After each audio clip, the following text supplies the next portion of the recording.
নমস্কার, আবারও একটি নতুন ভিডিওতে আপনাদের স্বাগত জানাই।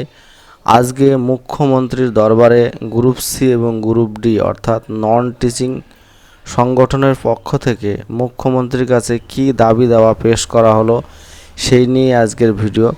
যে সমস্ত ক্যান্ডিডেটরা গ্রুপ সি এবং গ্রুপ ডি পরীক্ষা দিয়েছেন এবং অলরেডি যারা 2016 সালে চাকরি করতেন তাদেরকে অনুরোধ করব ভিডিওটি স্কিপ না করে সম্পূর্ণ দেখবার জন্য।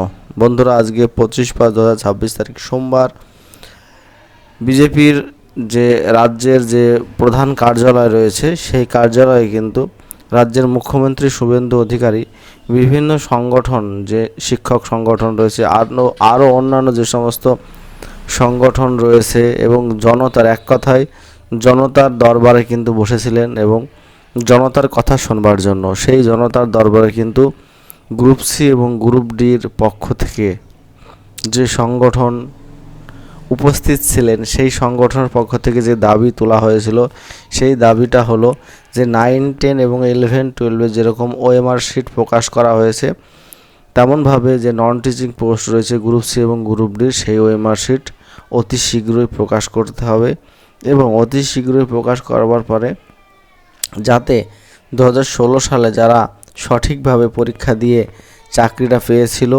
তাদেরকে স্বমহিমায় আবার পদে বহাল করতে হবে, কারণ তাদের তো কোনো দোষ নেই। ভুক্তভোগী কিন্তু তারা। বিগত রাজ্য সরকারের আমলে কিন্তু প্রচুর টাকা পয়সা নিয়ে কারাপ্টেড, বিগত রাজ্য সরকারের দুর্নীতির কারণে যারা যোগ্য চাকরি প্রার্থী অলরেডি চাকরি পেয়েছে নিজের যোগ্যতাও, তারাও কিন্তু চাকরি হারিয়েছে সুপ্রিম কোর্টের নির্দেশে।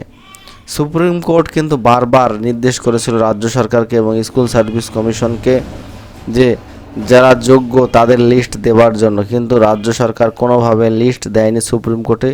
তার ফলস্বরূপ কিন্তু সমস্ত প্যানেলটাই বাতিল হয়েছে 2016 সালের 9, 10, 11, 12 এবং non teaching group C group D post.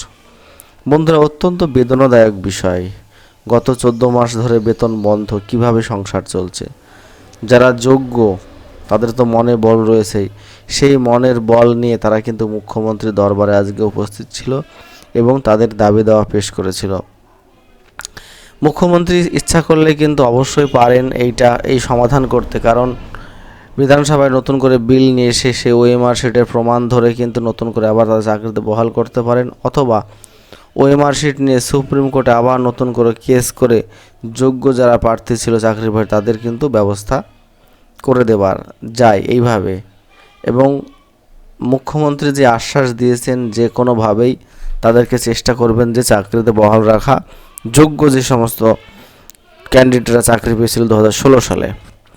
এবং এই যোগ্য প্রার্থীরা যদি 16 সালে চাকরি পেয়ে যায়, সেখানে কিন্তু খুব বেশি সংখ্যক ক্যান্ডিডেট না, অল্প সংখ্যক। সেক্ষেত্রে কিন্তু ফ্রেশারদের একটা ভালো সুযোগ হয়ে যাবে এবং ফ্রেশাররাও কিন্তু চাকরি পাবে। আমরা জানি গ্রুপ সি এবং গ্রুপ ডিতে টোটাল 8,400-র অধিক ভ্যাকান্সি রয়েছে। তার মধ্যে মোটামুটি 3,000 মতো ক্লার্ক পোস্ট এবং বাকি 5,000 কিন্তু গ্রুপ ডি পোস্ট। এই ক্লার্ক পোস্টে যোগ্য যে সমস্ত ক্যান্ডিডেট রয়েছে সেখানে 700 কিংবা 800 এবং গ্রুপ ডিতেও কিন্তু এই 700-800 যোগ্য রয়েছে। বাদবাকি যে পোস্টগুলো ওগুলো কিন্তু ফ্রেশার ক্যান্ডিডেটরা চাকরি পাবে এবং ফ্রেশারদের কাট অফও কিন্তু অনেকটাই কম যাবে, কারণ আমরা দেখেছি যে ফ্রেশারদের পরীক্ষা যেমন ভালো হয়েছে, যে সমস্ত যোগ্য চাকরি প্রার্থী রয়েছে যারা অরিজিনালি পড়াশোনা করে চাকরি পরীক্ষা দিয়েছে নিশ্চয়ই তাদের পরীক্ষা ভালো হয়েছে, কারণ তাদের মনের জোর রয়েছে। সেই মনের জোর থেকে তারা কিন্তু পড়াশোনা করেছে এবং চাকরির পরীক্ষাটাও দিয়েছে।